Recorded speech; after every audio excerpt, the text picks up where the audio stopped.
Hello from Jerusalem. I'm Reva Mann, and I want to tell you about my up-and-coming book, The Rabbi's Daughter, a personal memoir. I'm originally from London, but I've lived here in Jerusalem for quite a few years.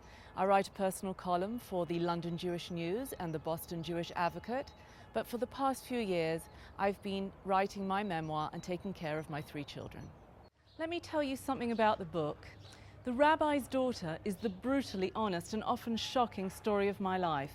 But essentially, it's a story about running away from pain. As an adolescent, I rebelled against my father, a highly respected London rabbi, and found myself in sordid squats with sleazy characters, smoking heroin and dropping acid. When I didn't find relief for my pain there, I took a 180-degree turn, went to Jerusalem, immersed myself in the ultra-Orthodox Jewish community where I married, and I was as high on God and prayer as I had been on dope. But ecstasy of any kind is short-lived, and within a very short while, I found myself disappointed and lost and looking for something else. People have asked me, what made you write this memoir?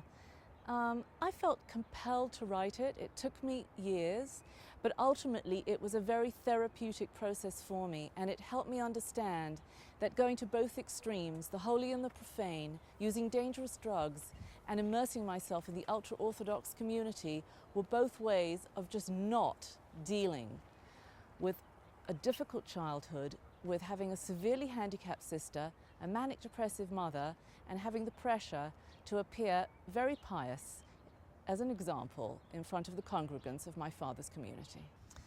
I know that there's a paradox between revealing absolutely everything about my life and using a pseudonym, but I've done so because in the Jewish tradition, words have a lot of power.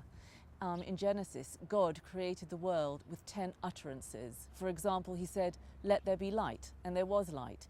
He created a world with words.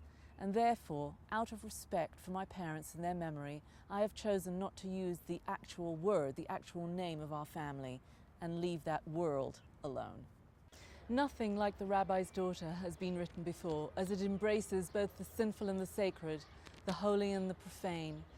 And because also it is a controversial eye-opener about what really goes on in the hidden world of the ultra-Orthodox Jewish community, something non-Jews and many Jews know nothing about. This book is for you. My story is a universal one and deals with difficulties that we all grapple with in life.